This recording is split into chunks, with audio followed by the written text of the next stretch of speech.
You're listening to the Comic Crusaders podcast. I am your host, Al Mega, CEO of Comic Crusaders and Undercover Capes. In this show, I'm sitting down with creators from all walks of life to talk about inspiration, process, the lessons they've learned, and a whole lot more.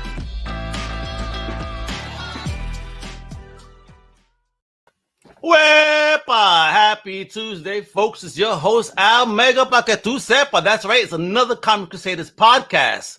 And I'm continuing the journey to talk about indie every week. Past few weeks, we've spoken to awesome independent comic book creators. And today, yet another future legend in the making here. I mean, he has this awesome press release that he has some names being dropped that were loving the title. I mean, you're going to find out, what the scores of JC means.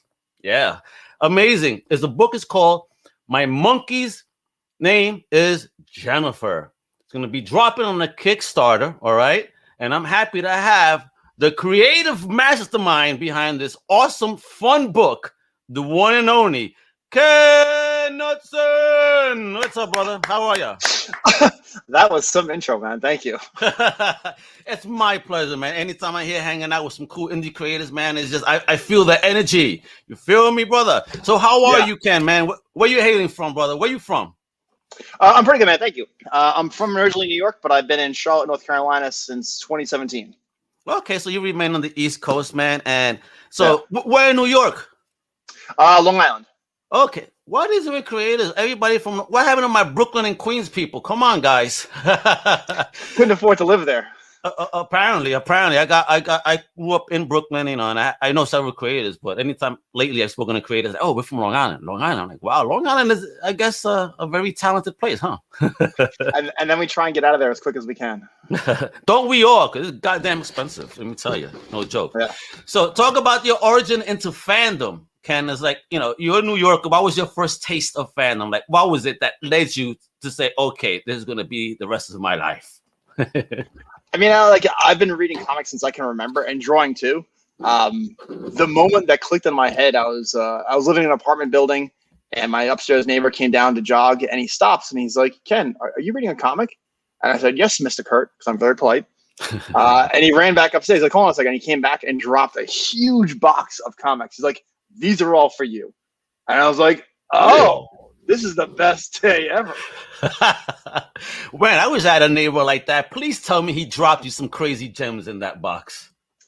It was awesome because it was all before trade paperbacks were a thing. They used to collect them in like little paperback size, like usually black and white. So I would even color them in too. So that's how I got into Daredevil and Batman and X-Men. All of that stuff, just thick books ready for me to read.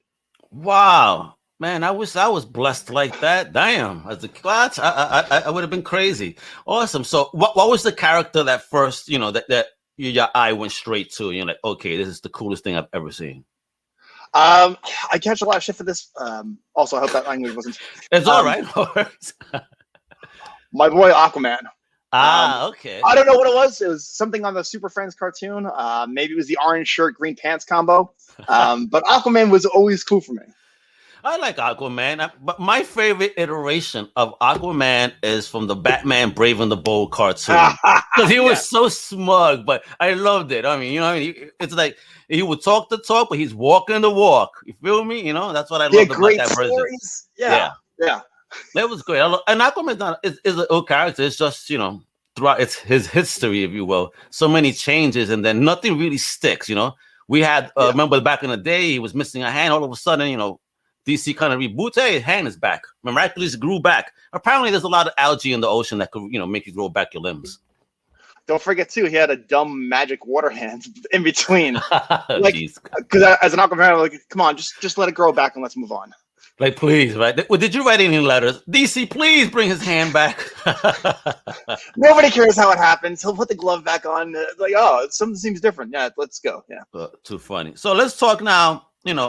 When you first started taking that creative journey, what was those first initial steps like? I mean, I was in all the smart classes in high school. I was a big nerd, which is why reading comics, my parents were happy. Like, oh, his vocabulary is so good. Like, well, how did this happen? I guess it's the comics. And studies have shown, like, if you read comics as a kid, your vocabulary is at least 2 grade levels higher. That because would they ran explain why I did well in English. Excellent. Okay. Exactly, yeah. So I would draw like notes and stuff, and then I was working in a movie theater, and one of the other managers is like, "So you draw pretty well. Have you ever heard of School of Visual Arts? It's a school art school in Manhattan, and it's taught by like some of the programs are taught by like Klaus Janson, Walt Simonson, Joe Orlando, John Paul Leon, and Sean Martinborough are graduates." So I checked it out. And I'm like, this seems awesome. Also awesomely expensive. But yeah, that's where I made that jump from high school to college. And I'm like, and that was my first real experience with Manhattan too. Oh, wow. Really? So yeah, man, I was in Manhattan since I was maybe 15, 14, you know, going up and down to the old school arcades, you know, pre-Giuliani days, folks, when it was fun, when it was fun and dangerous. I mean, now it's, you know, it's just pretty and it's still dangerous. I know New York is bugging out right now, unfortunately. Yeah. You know? So, all right. And so you did the school thing. And how did that go? Was it something that you expected in the process? Did you learn a lot? Did you feel it was needed? Did you just do the basics? Did you even finish? It's funny. I'll start with that last one. My advisor's like, Ken, take a look around, because I got hit with like a huge financial issue where I thought I was going to take time away from school. And my advisor's like, Ken, he's like, 30% of your freshman class are not going to be here next year. He's like, all the feedback I hear from your teachers is that you're a worker. You're absorbing everything they throw at you. He canceled the rest of his appointments that day, marched me down to financial services. And he's like, I need to speak to your boss because Ken needs to stay in school. Wow. Yeah, so after like 4 hours, I got a few grants, a couple of loans, and I was able to make it through, working full time and stuff. God bless people like that, brother, that just believe in you that much. They say, nah, brother, if you're going to let go, I'm not. And listen, that's inspiring. I love that. Shout out to that individual. Yeah. Mike Farnham, thank you. I remember you still. But yeah, like it's weird because I assumed you go to college, you were there to work hard, especially for an art school. And so everyone there was the best artist of their high school. And so many people just treated it like lunch. Especially after the first year, like people stopped putting work up to critique. So the teachers clued on pretty quickly who were the ones that really wanted this. Who was hungry. Yeah. So they made sure they were there to help with whatever, not just art stuff. Like you mentioned before, some names, like I can consider myself friends with Klaus Janson and Walt Simonson. We talk about life things. And that's amazing for me to say right now. Still. Wow. I still haven't met Walt. That's the one person I'm dying to meet. I've not had the pleasure of meeting that legend yet. That's a good one. And Klaus Janson, how did that all come about with Klaus? Because I was a nerd in high school, I took 10 AP classes and got 8 of them accepted. So that meant I was the head of the line for my schedule making, and I didn't have to take any humanities. So I was able to sneak into Klaus Janson's class in second year. Wow. And then third year for Walt's class. I took them both a couple of times. Again, I worked really hard. They saw that. They were very honest in their feedback because, you know, like if someone's not really giving their all, they're just doing it because they don't want to fail. Yeah. Great news. You're an adult. That's the response you're going to get back. Walt and Klaus, though, super nice, super determined to see me succeed if that's what I wanted. And they pushed me. Man, again, and you have these legends pushing you, which is insane. Because, you know, when it comes to the book, and we're talking about Klaus for a moment, you know, I understand that when you first showed him that Klaus is like, it's brilliant, it's funny, and totally irreverent. And apparently very happy that the world will now get the opportunity to see this book. How did that type of compliment feel from such a legendary creator? I mean, you're always anxious to offer your stuff up for showing. So like for anyone listening out, don't be afraid to show your stuff to anyone, especially creators that you admire. And if you're at a convention, make sure whatever bag you're lugging around is full of photocopies with your name and contact information on the front of each page, because that's how those lucky breaks happen, because you're handing it out to everyone. You're like, I'm sincere. Please give me any kind of feedback you'd like. Klaus his class is basically a boot camp for storytelling. Oh, wow. I learned so much, which was great because when I went to Walt's class, it was very much like, all right, we assume you know the basics and you're ready to work. So what do you want to do? And those two year to year, back to back, was a perfect progression if you were ready to put the work in. Gotcha. And there was another creator that made a commentary about the book that had me laughing. So in the intro, I said we're talking about JCs. So apparently, you put this book in Peter David's hand. Yet another legend, folks. And apparently, he gives it 3.5 JCs. I'll let you elaborate. What did Peter David mean by that? Those are the amount of times you said Jesus Christ while reading it, and he's like the half was when he just looked at something that, jeez. That's hysterical. His words are, it's utterly lamented. I have no idea what to make of it, and I look forward to it when it's published so that you can read it and likewise have no idea what to make of it. And I've seen the book. I have seen the art is beautiful, gorgeous. And you know what? We're talking about this. So let's do a little tease because I want to start getting into the awesomeness of the book. Folks, check out this awesome video.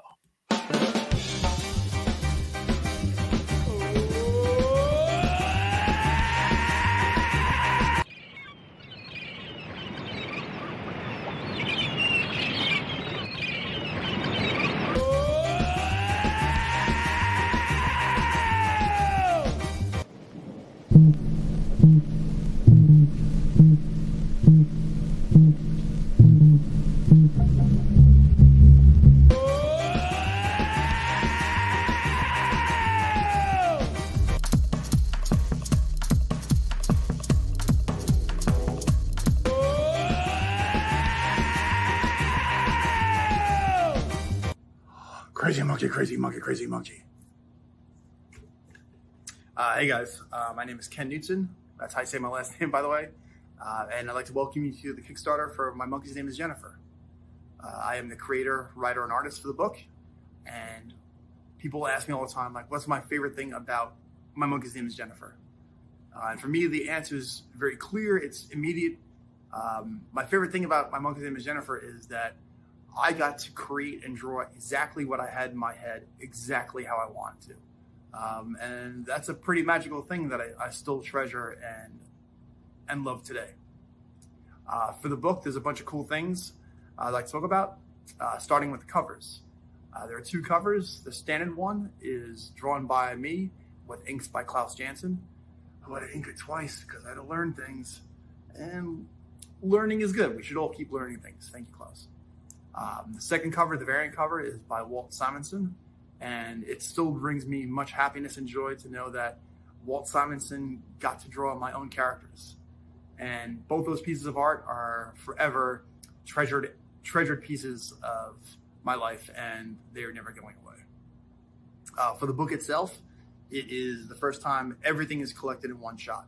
So that is all the previously published issues, the graphic novel compilations and trades, short stories here and there, some new stuff, some behind the scenes stuff like sketches, some cover galleries. So it's all in there together for the first time, which is pretty cool.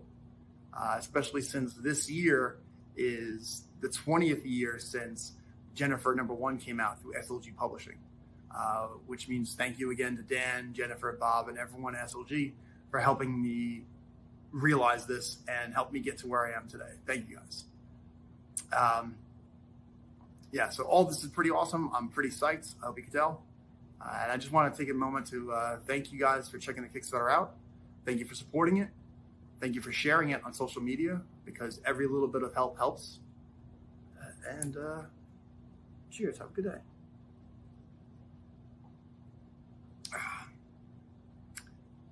So this is not even the first take, and it's almost 11 o'clock in the morning.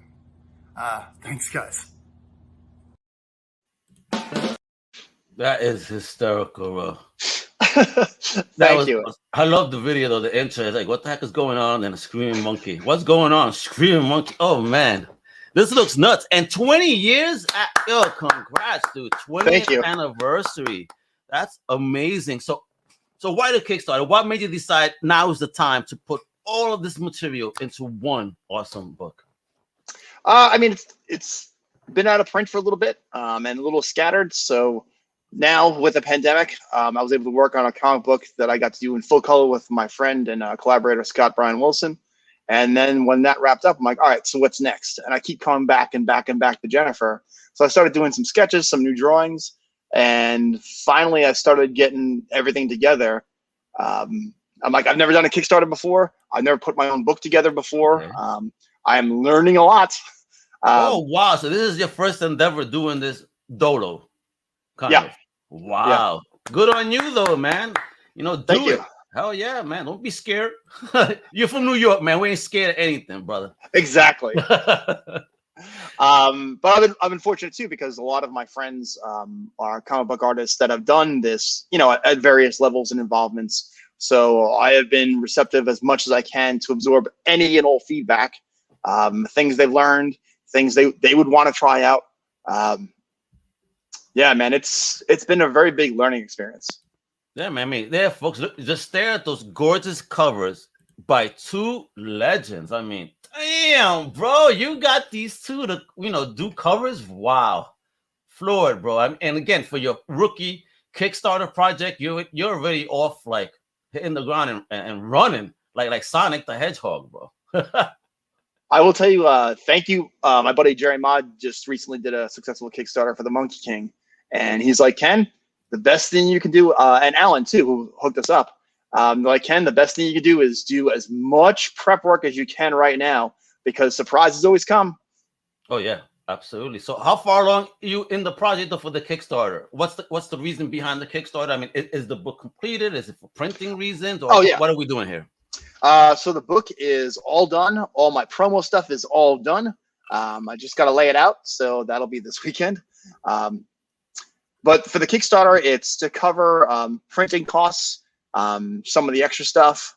I really want to do it nice. I want, specifically because of some, like I said, some of my friends in comics, I've seen their choices in cover stocks, paper quality, the reasons behind all of that. So I try to absorb all that. I'm like, yeah, that sounds good. When I do this, that's the road I want to take. So, dude, like, I'm psyched. I'm psyched to get this in people's hands. I'm psyched to hold it myself. Yeah, I want to hold a book. Listen, I appreciate PDFs, man, but I always love me. I'm a print man. You know what I mean? I know. I can see your background. Yeah. Yeah, and again, I mean, why wouldn't you want to hold a book with artwork like this? And I'm a big fan of the black and white. So you're like, you made a fan of me already. I miss this so much. I was one of those early folks with The Walking Dead, which was black and white. And I would tell my friends, hey, check out this book. The story's dope. Oh, but it's black and white. I'm like, you guys are such prudes. What's wrong with you? Next thing you know, 2 years later, it's like, yo, Al, you want to sell those books? No. You know what I mean? You asses, you got to listen to me when I speak. But look how gorgeous this is. So give us a little history on the story, so folks know what they're getting into once they put that money down for this awesome Kickstarter. Well, right after college, a couple of friends and I were looking to do our own stuff, and they all had ideas, and I had nothing. So when I took that awful train ride back from Manhattan to Long Island, I slumped in front of the TV, and the best Simpsons episode came on, the one with Mojo the Helper Monkey. Oh, so yes. I'm like, I'll draw a story about a monkey, but he'll be angry. And because drawing is the strength that I build my writing on, basically I write whatever I want to draw. So I'm like, why is the monkey angry?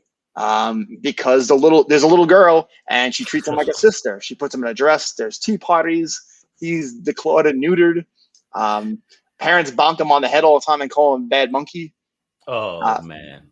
So he's just building up this rage, huh? This rage he can't do anything with. Poor guy. I'm already cracking up. It's just, listen, I've seen like cartoons with the same kind of framing where it's a poor pet just getting dressed up.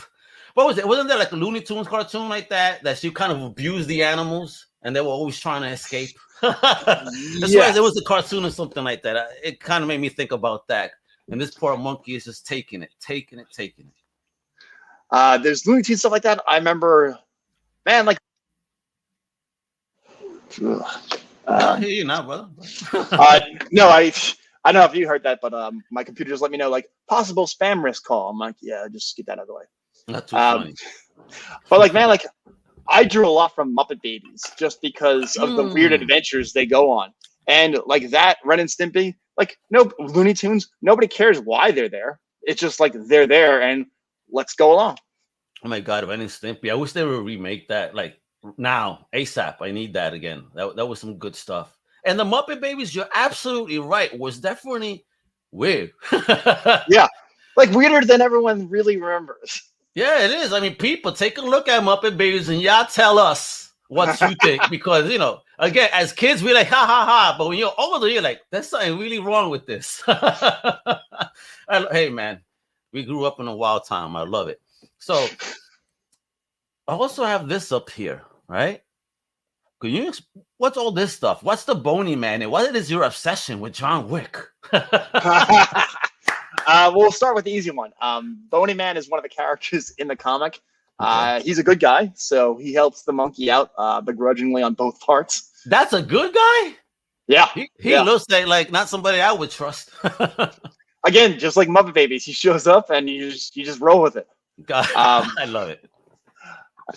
John Wick, man, like I love Keanu movies.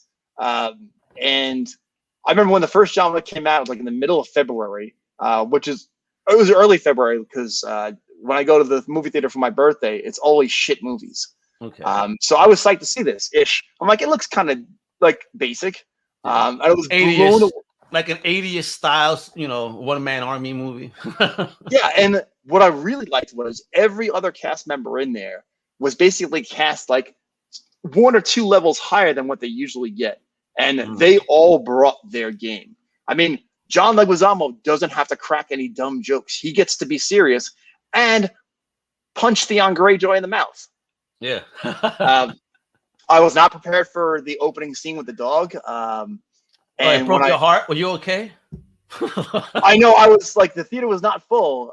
Like people were like, oh yeah, I saw when it came out. Like that was not a full theater. I know we all like exhaled hard. And when they came to, like, I see the blood trail. I'm like, you're gonna tell me he made it? Oh, he made it all the way to Keanu. Yeah, it was a tough moment because I also am an animal lover, and I would tell people I would rather beat the crap out of a person than hit an animal. Yeah. Oh, that's apparently there's a website called Does the Dog Die? And like you can look at it if you're not sure, like if you can't handle that, it'll let you know whether or not a pet dies in this movie. Really? And I'm like, oh.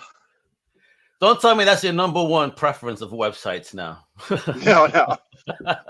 But man, like, pre-screen. All right. I love too, like how they build mythology in John Wick slowly. I mean, 2 was very up and down, but 3 came back a little bit and did some world building that I liked. And Lawrence Fishburne in top, you need to listen to me yell at you mode is always a joy. But come on, man. Did you hear too? Now, since we're bringing up Keanu and Lawrence, I mean, the trailer for the new Matrix is going to be dropping this week. What? Really? Yes. Supposedly a trailer dropping on the 9th. Nice. Uh-oh. Yeah. Because supposedly the next Matrix and John Wick come out next year on the same weekend. Wow. So Keanu's challenging, one of his big time movies. Look at this. Will John Wick kick the new one's ass? That's the question there. I think we're all going to see them both at the same time. That would be. Hey, listen, I don't mind the Matrix. I love that series of films when they came out because I'm a big technology buff, comic book fan, sci-fi. When they came out, it was like up my alley. I went nuts over that. I love it. Although, and we would have these conversations at my job. And when number 3 came out, I had this one guy. He just came up to me. I'm so disappointed with the series. I'm like, why? Man, bro, just live it up. It's fun. The comic books were dope too, and so was the anime that came out. I think they're doing more animation stuff too. Please bring it.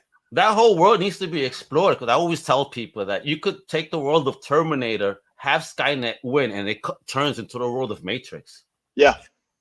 I mean, right? We lose, folks. Stop creating AI. Anyway. Don't forget, since we talked about Walt before, I just reread the RoboCop vs. Terminator series him and Frank Miller did back in the day. And RoboCop is the reason why we get Skynet. Yep, Bastard, right? Yeah. I love that though. Those stories, I mean, there ain't no better artist on Robo than Walt, man. Let me tell you. And that story was wild too. Again, you know, mixing those franchises to me is amazing. Yeah. I love it. But folks, man, instead of we're talking about everything, but we also got to keep the focus on this baby right here. My monkey's name is Jennifer. Wait, so the monkey is a boy? Yes. And Jennifer's poor guy. Okay. That was one of the first ideas. I'm like, he'll be a boy monkey, but the girl's not going to care. She just wants a sister. And the parents are like, whatever. And that's what made me laugh too. And Peter David's reason is like, why would parents buy a crazy deranged monkey for their little girl? Hey, it just happens. It's New York. Is it based in New York? That's probably one of the places that I know that this would happen. I mean, I grew up in households where people had alligators and ferrets and a whole bunch of, you know, it was an animal kingdom in Brooklyn. You know what I mean? There were always stories popping up when like someone would get called to the house for whatever, and like, so there's an alligator in this kitchen, and I'm not prepared to deal with that. We need to call somebody else. Don't mess with me. I'm in Florida, and you know this is Florida, alligator country over here. I haven't seen one. The other day I saw a big black snake when I was throwing out the garbage, and let me tell you, you remember the movie White Boys Can't Jump? Yeah. Right. And then I would see the seagull could see maybe Latinos can't jump. But let me tell you, I proved it that day. I almost jumped on the hood of my car in one single bound. I was like, oh, snap. Not that I'm afraid of snakes, but I did not expect to see that. I'm wondering, why are all these little lizards running around? And then I just look again, like, oh, no wonder they're running for their lives. I'm next. Like, no, stick with the lizards. They're easier. Yeah, please, not my toes. That'd be funny, man. Okay, babe, can you take this off my toe? No. She would have died. This is awesome. So, we're going to do this Kickstarter as being done on the 13th, right? Released to the world, into the wild, man. And is there any pre-launch sites where people could sign up to keep, on a reminder about them putting in their dough on the 13th? Something I learned doing this, that the link for the Kickstarter site itself is the same thing as the pre-launch. Oh, beautiful. So, yeah, I'm like, oh, that makes things a lot easier. Yes, it does. So, folks, there it is. Just go to that, put your email in there, and you're going to be notified when this baby goes live. Because, again, how many pages you say this is going to be? It's going to be over 200. Jeez, 200 beans. And let's talk about the pledges. What are the pledge scales like? There's the pledge scales for just the book. The Walt cover, the Klaus and I cover is $50. The Walt one's $60. Then there are all kinds of add-ons. I have some single issues of some recent stuff that I did. You can add on commissions. I'm hoping to get a lot of Joan Wick commissions. That'd be nice. I can pretty much draw Keanu's face by memory at this point. I will have some new original Jennifer drawings available. I have an option. If you just want to throw an extra $20 to buy me a drink, I will appreciate that too. Yeah, and what's your drink of choice? Before I moved down here, I was a vodka drinker, but now I am a whiskey bourbon drinker because apparently North Carolina makes a lot of it, and it's all very interesting to try out. So that's I'm adventurous. Yeah. So you're a New Yorker, a vodka man over there, and so was I. I come down here and I start going towards the darker stuff now. I like me good cognac though. That's my joint. Cavassier. Okay. Nice. You know what I mean? Like that nice and smooth. Or Dominican rum called Añejo. Oh my God. That. Bro. Anejo. It will do you. It goes. Listen, my father-in-law brought that for me. He was down here a couple of weeks ago. He said, hey, try this Dominican rum. It's wonderful. Let me tell you, I've never seen this man make a face taking a drink, but when I saw him make that face, I was like, "Are you sure I should drink this?" I mean, like, yo, and he's like, "Yes, definitely." Yeah, he did. Yeah, go for it. I'm like, "Oh my God!" Listen, I swear to God, I think that most of my black chest hairs have now turned white because of that one shot. The few that I have left, man. What would you recommend when it comes to that bourbon? What's a good one to try? Now that you're down there, becoming a connoisseur, from down, if you will. From down here, I've gotten partial to Old Foresters. Rebel's not bad. Four Roses I like. I mean, my all-time favorites are still Oban and McCullen's. Okay. Gotcha. Yeah. Jot them down, folks. This is what's going to help you create stories about crazy monkeys or crazy animals somewhere. You know, that's the juice. And for every introvert artist, if you're wondering how to interact with people and networking when you're getting a little nervous, a little liquid courage doesn't hurt. It's true. But I also like to follow 50 Cent's model. 50 is like, you know, walk around with that cup, make believe there's liquor in there. So put it with seltzer and just, you know, be the sober one in the room and listen to everyone. Yeah, you're the Bruce Wayne. Yeah. Yeah, exactly. You know, and I'm trying my best to do that when I go out in the public now. It's like, okay, it's true. You know, walk around with some salsa. It looks like vodka anyway. Don't ask for a taste. But those are good things to do, man. But I get you there because that was a friend of mine when we went to a con. He saw his hero, and I don't know how to go up to him, what to ask. Luckily, it was one of those conventions where they have the carts. Yeah. I was like, yo, come over here real quick. Take this, kiddo. Man, let me tell you, after 2 of those shots, my man was like, where is he? I'm ready. And a great conversation ensued and became friends, which is great. Oh, so, nice. That's what it is, man. Sometimes, you know, don't be afraid to step out your lane, man. It's okay. Yeah. You know, this is why I've created Al Mega. Al Mega is the extrovert, and Alexander Perez, which is my legal name, is the introvert. You know, at the home, quiet, just working. This is the loudmouth you get to hang out with from New York. Yeah, kiddo. So, all right. So again, the project's the 13th. You know, folks, you already saw that awesome video. All right. Sign up for that pre-launch, but you got to follow Ken on his social. We haven't, you know, he's on Twitter, he's on Instagram, he's on Facebook, and it's Ken nude-sen. Hey, I said it right now. I wrote it down, and I'm gonna break it down phonetically. Nude-sen. All right. It was like David Dasmolchin. I never knew how to say that name, and I thank him every day because I looked at that spelling. How the hell you pronounce this? He goes, I know you guys are staring at my name like that. My wife broke it down. Yeah. This easy way. He goes, that small chin, and that's how you pronounce my name.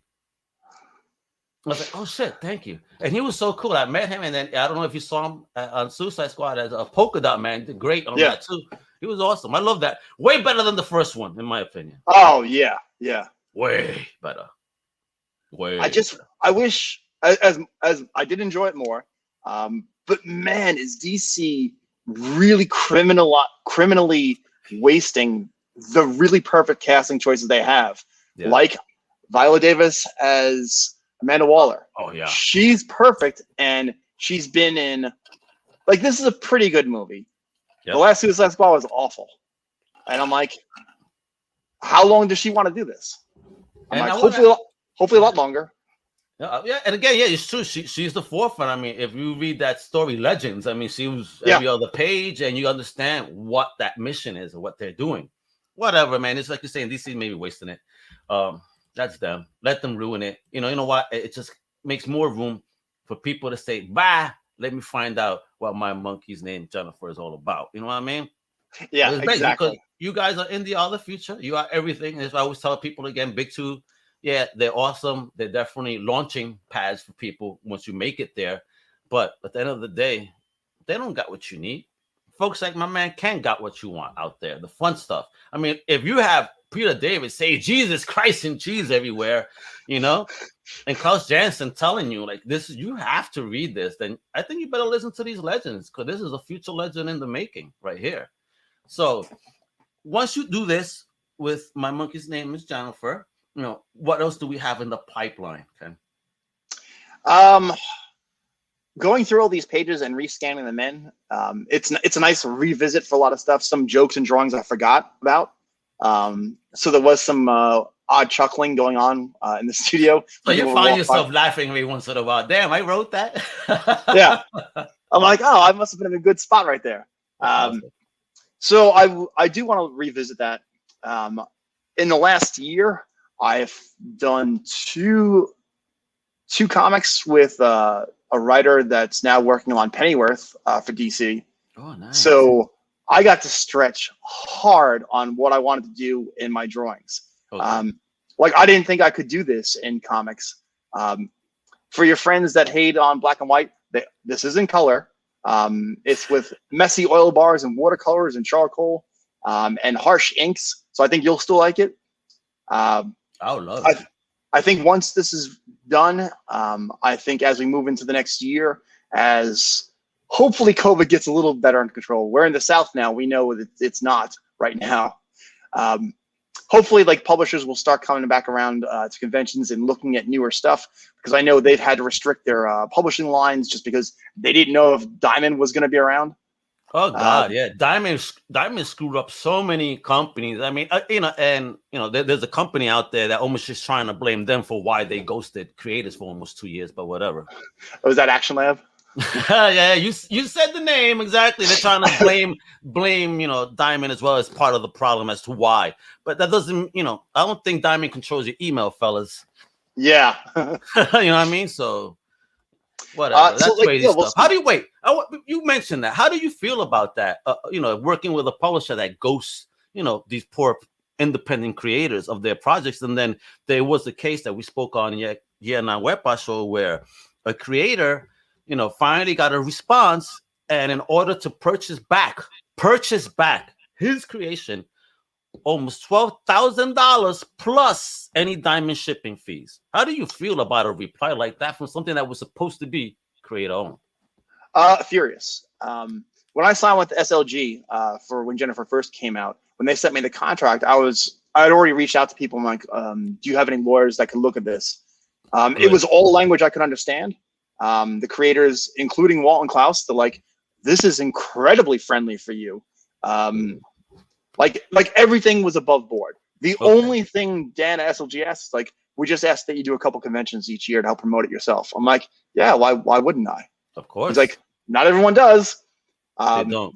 I've gone to conventions, and see, that's what kind of makes me sad.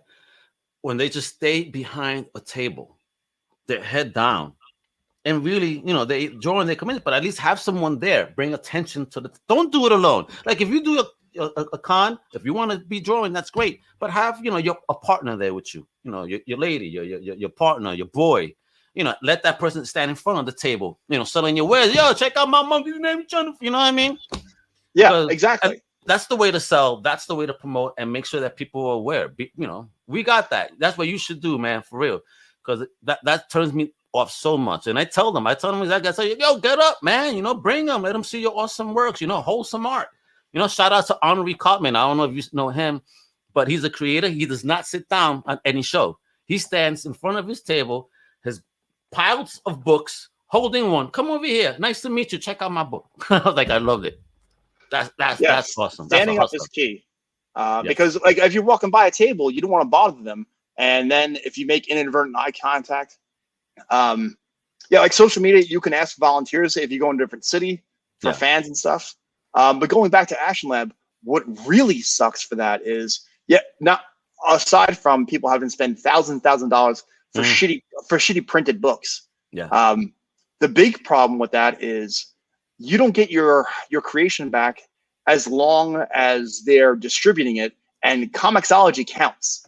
So they just keep throwing it up on there, and like there were guys I was seeing in response to Twitter feeds like 9 years. So like, I give up.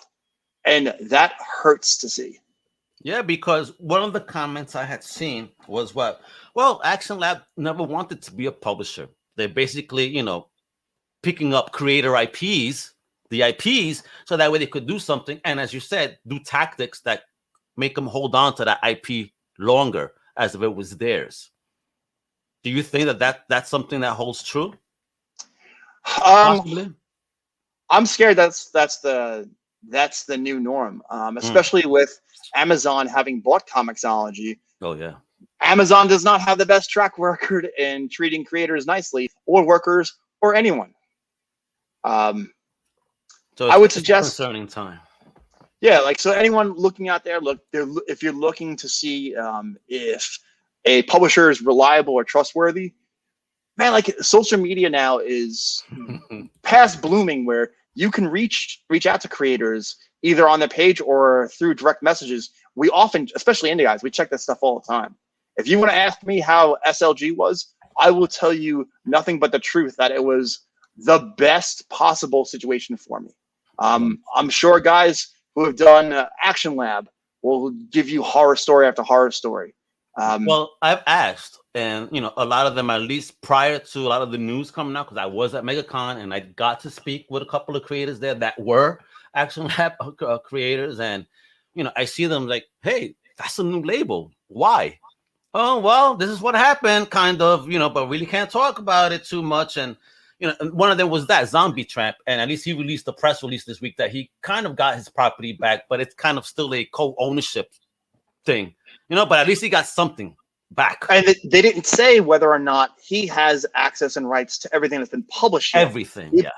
He may have it back now, but like that old stuff, he may not have access to. Well, apparently Action Lab is going to finish the original run, so up to issue 54, whatever that was, and then once that's done, apparently it should go back to him for the Still Ill Princess label.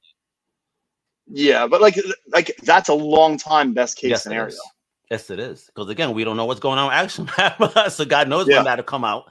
Again, it's sad. Action Lab, I thought was doing great stuff. Fun comics, a little bit different. Some more mature. And it's sad to see how they screw creators, man. That's just not right. Again, we're here celebrating indie.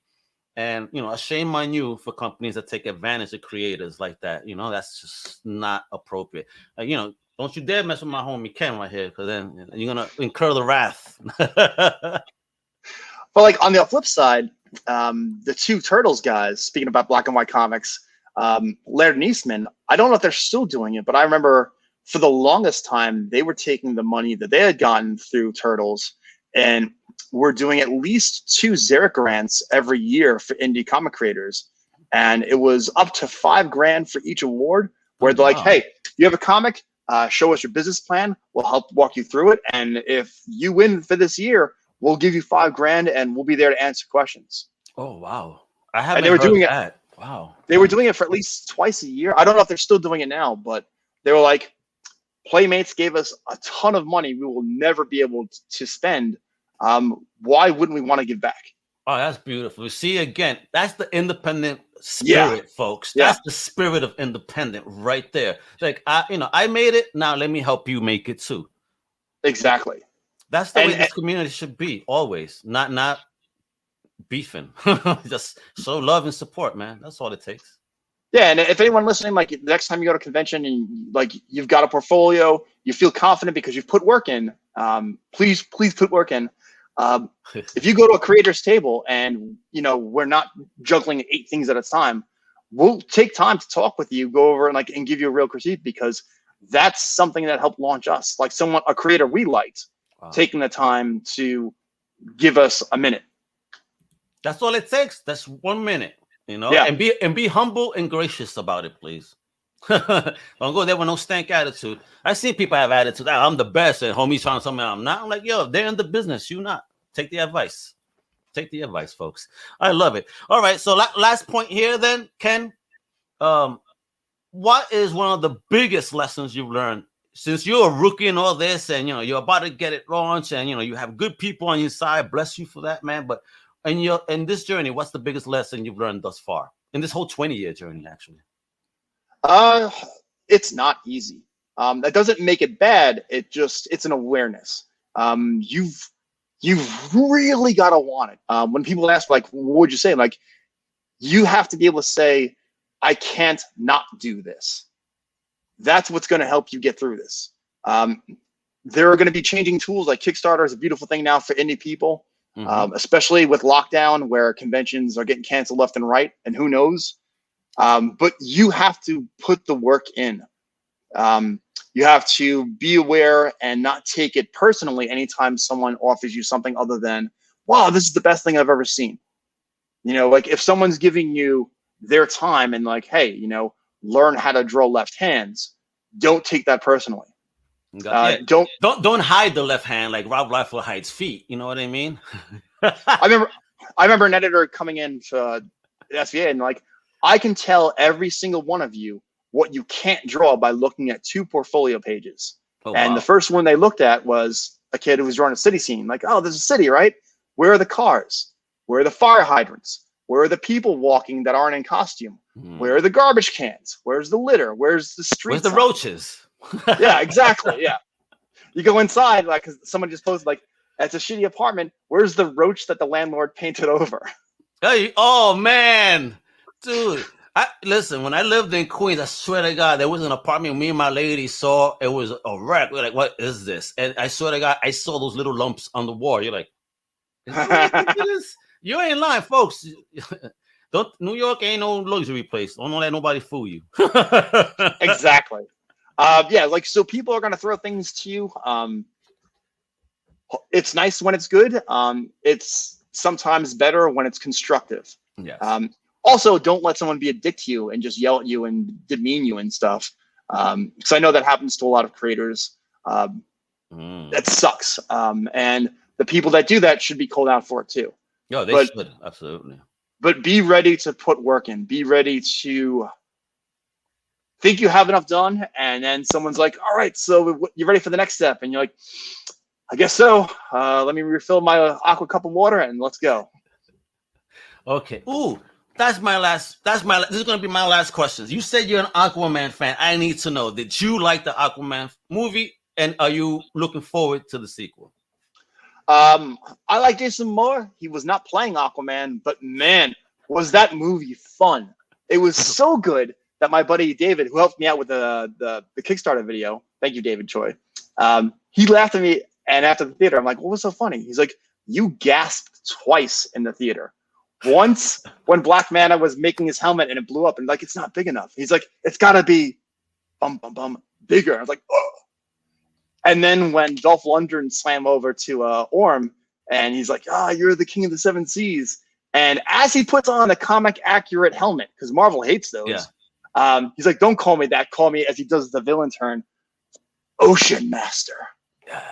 And he's like, I assume both of those are pretty big Aquaman moments, because again, you gasped and we all heard that in the theater. Damn. Was that theater that empty that everyone, or was that quiet? Oh, everybody only listen to Ken. This is his movie. So I'm psyched that I think they just finished wrapping filming for Aquaman and the Lost Kingdom. So I'm psyched they put him in the orange, yellow, and green right away. Yes. I was very happy that it was full of color. It was bright and not Zack Snyder gray toned. Yeah. I like that they had the octopus playing the drums like in the cartoon. I really enjoyed it. James Wan came out to promote it, and he listed like all these movies he loved from the 80s and 90s, and he's like, he's a horror director. He's like, I'm gonna mash that all together and make this movie as much fun for me to watch. Good. And in my view, he nailed it. I loved it. It's a fun movie. I'll still say that Shazam is my favorite of all of them. It was most family friendly. It was fun, funny, had its moments, it was bright. And then I would say Wonder Woman, the first one. So that sequel, I was like, what is this? Sequel got real creepy real fast. Yeah, I did not like. I know like. And the first one was great until the end battle that Patty Jenkins said she had to add on from the Warner Brothers, where Wonder Woman is fighting Magneto with a mustache. Like, that looked dumb. Like, all of it. He said Magneto with a mustache. Damn, bro. I mean, would it be a magnetic mustache though? I don't know. And I'm like, oh, this is why people with beards and facial like Magneto gets the gruff going, that's fine. But like any kind of beard or a like that mustache was ridiculous anyway. Like that's all I could see for Ares, God of War. And I'm like, that dumb white mustache. Oh, that's what he could see. It didn't see nobody, just a mustache holding a shield, and I could see that. You should do that, yo. My mustache name is John. Awesome. Yo, Ken, you've been awesome, bro. I love the energy. I can't wait to people, listen, they're already getting a sense of your humor here and all. This is going to be so much fun when people actually get to pick up this book. Now, folks, again, where do you get this book at? Go over here. All right. Do the pre-launch. It's launching tomorrow. So just get that reminder going. All right. That you need to pitch into this fun 200+ page book. All right. I mean, this is 20 years of comics right there, yo. This is Ken's, passion and hard work. Like you said, he kept grinding, and he has this wonderful product that's going to be placed in your hands. I mean, again, just support it. He needs it for printing reasons and all, and it's going to be in your hands. The book is done, right? It's done. Yeah, it's done. There you go. See, unlike other Kickstarter creators, you're gonna get it on time, folks. I promise it is gonna be printed in your hands. As we'll see what the mail wants to do, but it won't be my fault. I'm promising you. And there you go, everybody. Please follow Ken everywhere on social. Ken Knudtsen. All right. Again, Twitter, Instagram, and Facebook. All right. Follow this creator. He definitely has a great head on his shoulders, and I see nothing but greatness in the future for the homie right here. So kudos to you. Congratulations again on 20 years, man. That's big. That you keep grinding and you have these legends that are supporting you and showing you love and guidance. So that Comic Crusaders is here for you as well, brother. Dude, thank you so much. I really appreciate that. This has been a blast. Nah, man, this has been a lot of fun. Thank you for hanging out with me and just, talking about the greatness of your project. And folks, you know what to do. Everything's going to be in the outro. I want to bring you yet another awesome independent creator on next week's show. But again, stay tuned for that and who that will be. But follow my homie, Ken. And remember, make yours. My name is Jennifer. My monkey's name is Jennifer. Yeah, kiddo. Do it. Later. Thank you for listening to the Comic Crusaders podcast. If you like the content, please subscribe and turn on notifications. Also, please visit comiccrusaders.shop and our extended podcast family over at undercovercapes.com. And also make sure to download the Comic Crusaders app on the Google Play Store today.